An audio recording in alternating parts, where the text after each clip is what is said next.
Hi, welcome back here in the studio this morning. I hope you're all doing well and not too stressed out. It's only the first week of the school summer holidays. Now I know that you've all been really busy. I did put in a request for you to pop some questions and stuff down in the comments on the last couple of videos. But unfortunately, I understand you're far too busy to be interacting with me. I totally get it. So what I've done is this thing I have saved for a rainy day. So ideally for this video. Now I noticed on one of my suppliers months ago that they started, it might have been in the end of last year, they started having a fibre called Kapok. And I was curious about it, and then one day I was in getting my chicken feed out of Milbury's, the equestrian and farm pet food shop. And they had the actual Kapok seed pods. Here we go. They had these. So these is what the Kapok fibre that you find. I know on World of Wool. I think Wing and Wool's got it, maybe. Not sure. But I've actually gone and done a bit of research on it, and this is what it looks like. This is not how you get it from World of Wool for sure. You get it as the pod, the fibre that's inside it, which we're going to open up in a minute so you can see what it looks like. Okay, hold on a second. Sorry, I thought I was filming upside down. I wasn't. So anyway, this is actually used for pet bedding. So your hamsters, your rats, your mice, that sort of thing. But it can also be eaten by them. I know. 100% natural seed pods from the Kapok tree. Your pet will love removing the soft as silk fluffy fibres from the pod and using them to create a warm and cosy bed. Then your pet will be left with the edible seeds and the pod, which can be gnawed to the heart's content. Fun for all hamsters, mice, gerbils and obviously rats. So I looked up and it's actually used, and I'll get into it, for other things as well. It's vegan free. It actually is from a tree. It is a fruit, and it's usually green, but then it dries out and turns into these brown pods. So I'll just read a little bit of what I've got so far, and then we'll go over to the drum card and I'll blend up a back to see what it looks like. So it's also known as the Ceiba or the Java cotton, and it is the fine fibre from a fruit tree of the Kapok tree or the Ceiba pentandra. Kapok is a fibrous material classified along with cotton as plant hairs or seed fibres, unicellular fibres that develop from the inside of the fruit bags. Okay, so I'm going to tilt you down so you can see, and I'll open this up. I'm quite curious myself. It's been sat in my drawer for at least 7 months. Okay, so we're going to open this up. I should be able to do it by hand. There we go. Oh, interesting. Can you see? Look, like little round balls.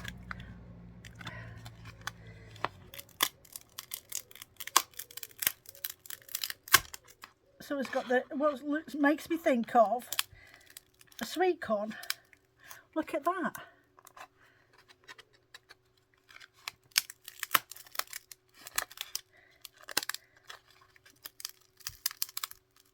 Oh, there's some seeds in here that haven't, there we go, haven't changed into the fibres.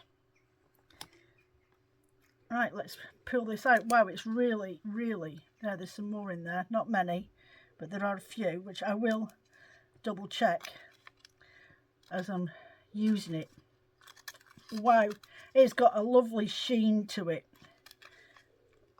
Very pretty sheen to it. So it feels like a husk of like a very thin coconut. So that's what it looks like on the inside. Okay, so I'm just going to gently take out these little black seeds. I'm going to presume they're seeds. Oh, one there, a couple here. You can hear them falling out.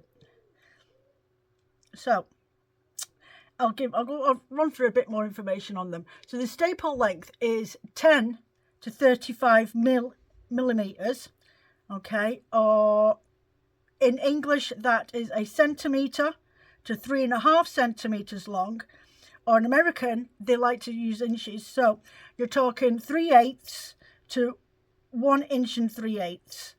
Okay, look at those little pods I'm just pulling out of there. I'm just going to put them in there so they're out of my way and we don't cross-contaminate. Right, just pull them off. Wow, the more I touch it, the more this stuff expands. Oh, in there.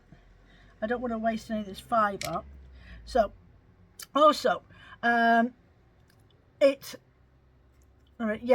they are the fibres are brittle due to the lignification and only spinnable when blended with other fibres, usually a cotton fibre. It is water repellent. In other words, it's hydrophobic, and it has a good thermal insulation properties to it as well. Wow, this is... Ooh. So I'm trying to see if I can find any. No, I'm finding really, really short fibres lengths in this. I'm not getting anything massively long. I'm just being really, really careful. Look at it. Isn't it mad? So I'm just being careful because I need to take these little black, what look like seeds, off the fibre. I could be here for some time. The colour varies. You can find the fibre inside the pods as white, like this, a pale grey, or a yellowish to brown. This is more of a creamy colour, so maybe it's on the yellow spectrum. It's easily biodegradable and is not subject to much insect infestation. So moths, I would say, is what a lot of people are quite concerned about. It's not a major hassle in the UK, but that's not to say it doesn't happen that we don't get moths in our fibres. It's just we don't have in this country that type of moth, though we do have moths that will eat clothes when stored away for a long, long time, especially when the clothes haven't been worn that much, hence we have mothballs. So yeah, this is quite fiddly. Could be here for some time. It's easily biodegradable and it's not subject to much insect infestation. Right, so it has a microscopic structure that's significantly different to cotton, with a hollow tube structure. 35% is cellulose, and cellulose and nanocellulose. 22% is xylan, and 21.5% is lignin in the dry fibre, and the dry fibres as well as pectin and wax. And I have to say, it does have a slightly waxy feel, in the sense the silkiness. Not that it's waxy like a lanolin or anything like that, oily. It's it does have that shiny look to it, like a wax on there. Right, so you're asking me now, Jo, what the heck is xylin? What's the lignin? And can you explain? So I will, and I did look up the information because I was like, oh right, what does that mean? So cellulose, as we know, is one of those structural fibres that are used in the combining of plant-based fibres. Okay, so cellulose is the most abundant organic polymer on Earth. Cellulose is an important structural component of the cell wall of green plants, many forms of algae, and many forms of algae. Some species of bacteria secrete it to form biofilms. Wow, honestly, there's loads of these little brown pods in this, and the more I pull at it, the more it comes apart. Some species of bacteria secrete it to form biofilms. The cellulose content of cotton, for example, is 90%. The cellulose content of wood is 40 to 50%, and the cellulose content of dried hemp is approximately 57%. So, xylan is a type of hemicellulose, a secondary structure found in the cell walls of dicots and all cell walls of grasses, and it is the third most abundant polysaccharide on Earth after cellulose. Right. Lignin is a complex organic polymer that forms the key structural materials in support of tissues.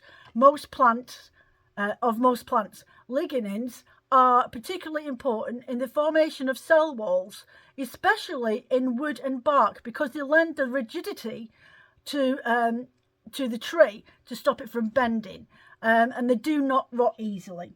Okay, so I think I've got nearly all of this out of this section here alone. Wow, this is mental. It just explodes. I tell you what this would be good for. If you did crocheted in cotton to make origami, like figures and things, this is what would be good for it, this sort of fibre.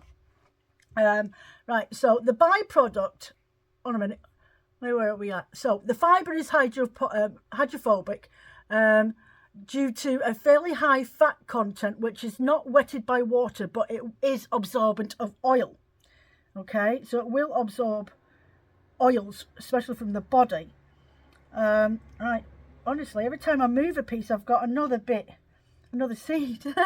The fibre is not known to cause allergic reactions, and it is comfortable to wear. It is grown and exported from these following countries: Nigeria, Mozambique and Tanzania in Africa, Sri Lanka, Indonesia and Thailand and the Philippines in Asia, and Ecuador in South America. Uses for it are to fill pillows and quilts and upholstery and soft toys. It's also good for acoustic and thermal insulation. Kapok was used as a filling for life jackets because of its low density due to the air filled within in the lumen and low wetting. They did testing after extended period of time immersed in water. The buoyancy is only slightly reduced. Can you see me messing with this stuff, trying to get these little tiny seed pods out, the little seeds. Honestly, going on and on and on forever. There's another one there. It also, the bioproducts from it, such as the shoots, oils and leaves and the fruit, are used as fruit and medical preparations in traditional medicines, as well as animal feed. So animals can actually, mice and that, can actually digest this. And I suppose they would get some sort of calorie out of it because it has got an oil base to it. And a wax content. It's mad, isn't it? Disadvantage of Kapok fibre: it's a short staple length, it's got poor strength, it's got no elasticity to it, and it's a poor cohesion. So you couldn't felt with it unless it was blended in a fibre. I would suppose that was feltable, like a wool. I'm going to blend this with a wool today, but it's something that you could quite easily add to a cotton blend if you wanted to. I'm trying to think what else. Or a bio nylon if you've got some at home and you want to try and make a vegan yarn.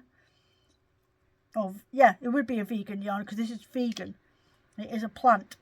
This is just mental. Look at it. Honestly, it is so... Can you see the shine on that? It's so light and fluffy. It is, though, softer and lighter and more breathable than cotton. Naturally hypoallergenic. It doesn't trap moisture in like cotton does. Okay, if you've got bedding or pillowcases that have got kapok in, you do not want to wash any higher in the washing machine than 40 degrees. You want it on a really quick, short cycle, and you want to make sure it's spun out properly, and then leave it to air dry.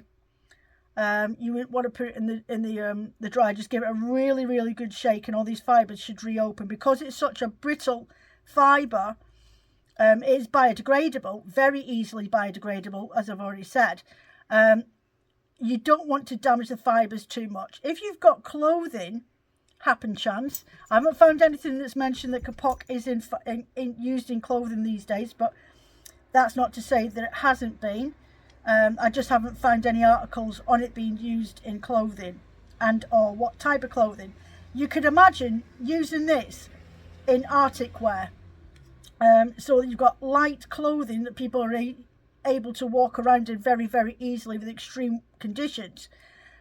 But you're also going to have the insulation properties that it carries as well, which would be ideal. There we go. So that's me just undone 2 sections of this pod and removed all the seeds from inside. So the fluff is actually the fruit from this plant. Oh, there we go. So there we have it. Kapok. So I'm going to go off and blend this. It gets everywhere.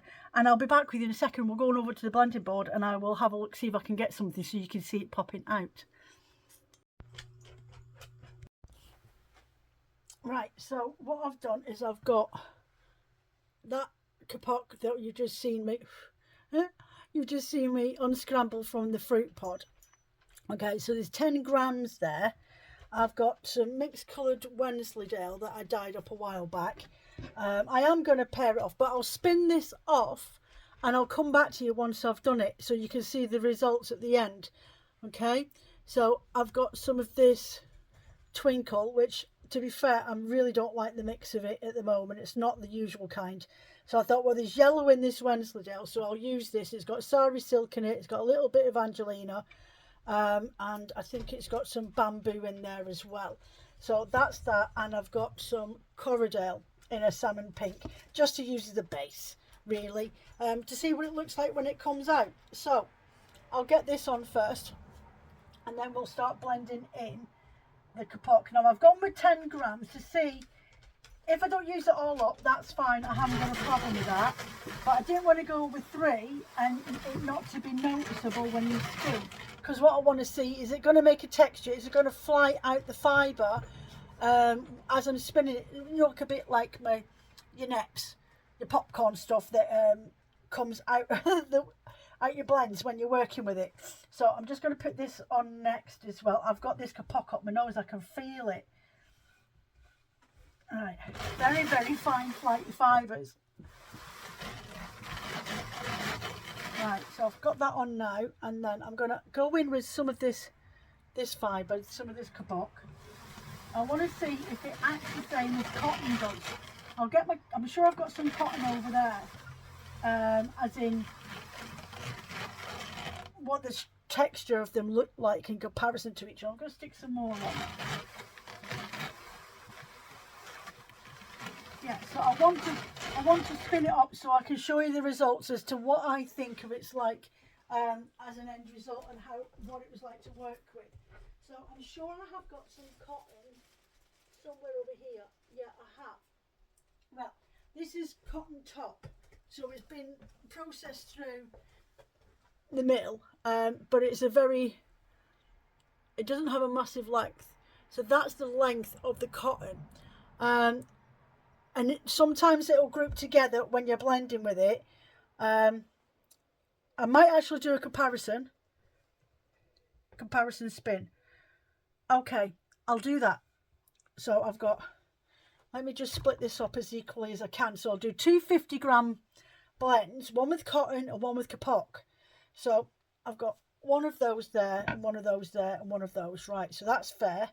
And then half of this and that one goes there. Then half of this and that one goes there, because I've already used one on there. Okay, I think that'll be right about fair. And then I will add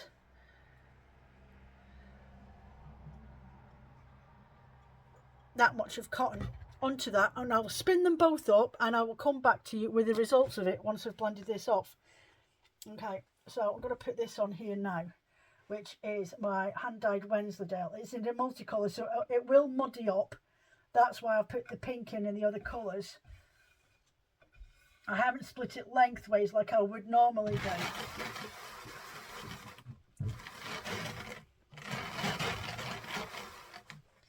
Right. And then I want to add a bit more of this Kapok.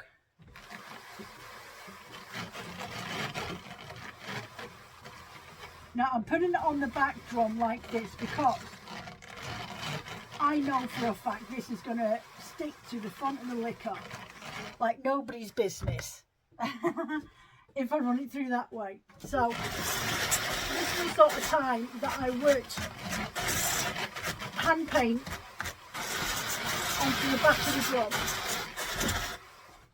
It's just to prove a point more than anything. Do you know what I mean? So I'm going to put this fibre through now.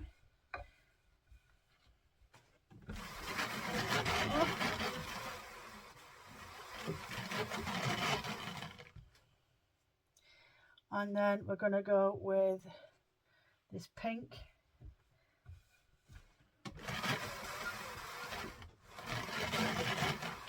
And then my Wensleydale again. And then some more Kapok.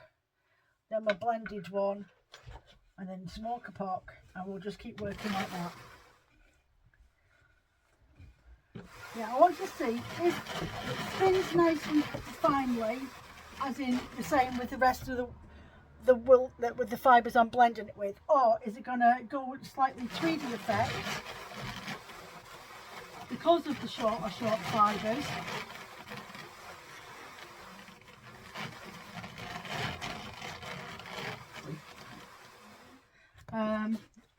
And show up.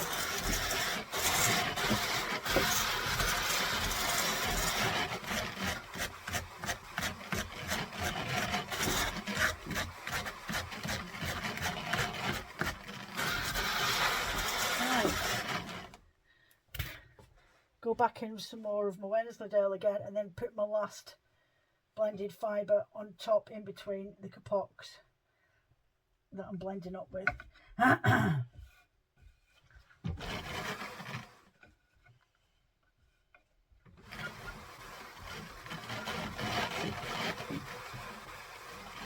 Right, some more of this.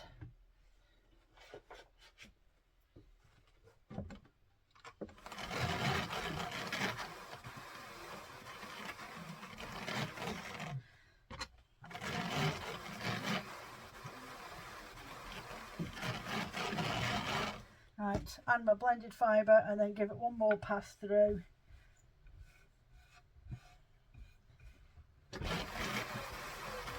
Card that up, make sure it's all packed in.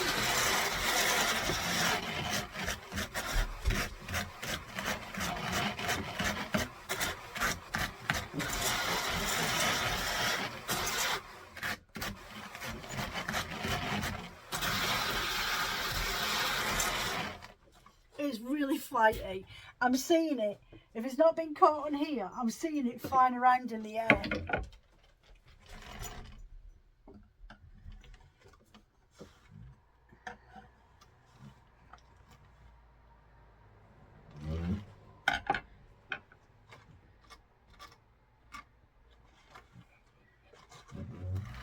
It feels really light when I'm rolling this up now.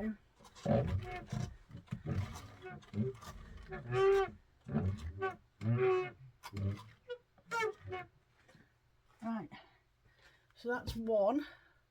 Let's just open this up.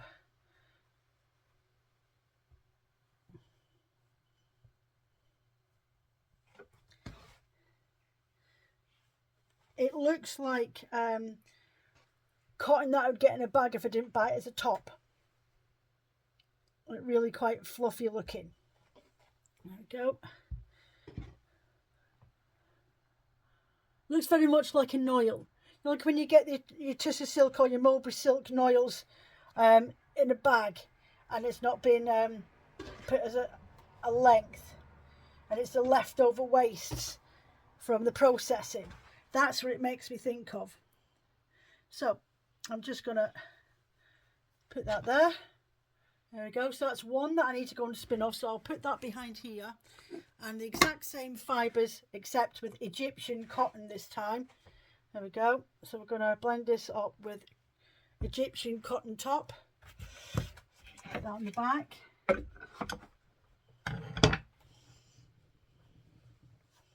There we go. 3. That one. And that one. The pink base down.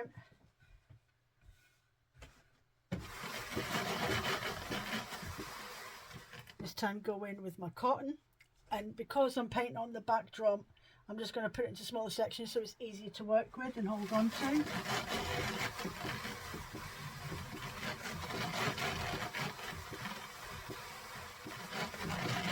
I'm going to now go in with my Wensleydale.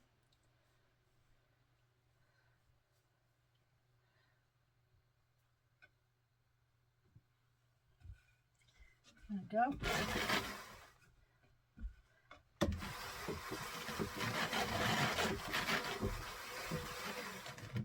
Grab a hold of the rest of this.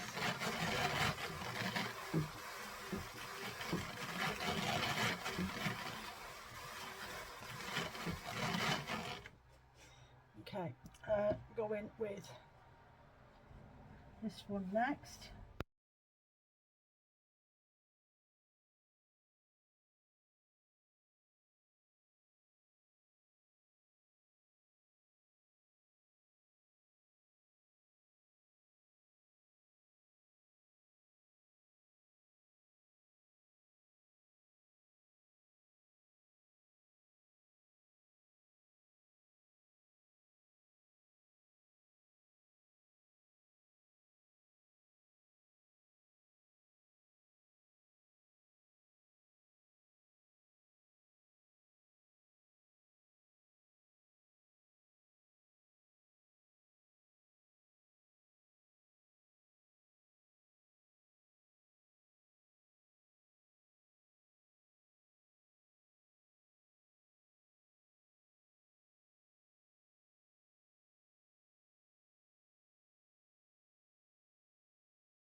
Hi, so that's me back. I spun up both of those blends, the one with the Egyptian cotton and the one with the Kapok. Can you tell which one's which? So you can see that's the Kapok. Oh my lord, it was really fluffy. It was a little bit like me popping candy, the neps, little tiny neps that you spin with it. There was times when it was popping out all over the place and really flighty in the air. I would advise, because it has come out very tweedy, I would advise if you're going to use Kapok when blending with it, pass it through the carder twice. And then maybe it'll go through a lot more evenly. There's areas where it sticks out quite a bit. There we go. And areas where it seems to just spin really nice within the wool fibres and the blends. But what I did notice, there's the cotton there. The cotton goes through a lot smoother, especially when it's cotton top. And not just the staple length itself. What I did notice between the two of them, okay, is the cotton on this feels quite cold. Okay, but this one, when I was spinning the bat up, I actually felt the difference of the temperature on my leg just from the bat on its own. Sat resting on the side of my leg as I'm spinning it, I actually felt it was warmer, which is really bizarre. So if you're into making your own clothes at home and you want something as a padding for the inside, like if you're making like a Japanese waistcoat or something like that, and you want to, you need some padding, I would definitely advise using this stuff. Use the Kapok. Get some of that. I think it sells for about £1.80 in World of Wool, like already shredded, and you haven't got the little seeds in. Whereas if you want to go and buy yourself some of this, I think I paid about £1.50 for a pack of 2 pods, and for I would say in each one there's about 20 grams of fibre. But you'll need quite a bit of it for padding. But I would definitely recommend using that. It's like, you know, the Japanese quilted waistcoats, those sort of ones. Use those. Use that Kapok. It's so lightweight, really fluffy, really airy, has got a lovely sheen to it. But it's very warm when it's up against your skin.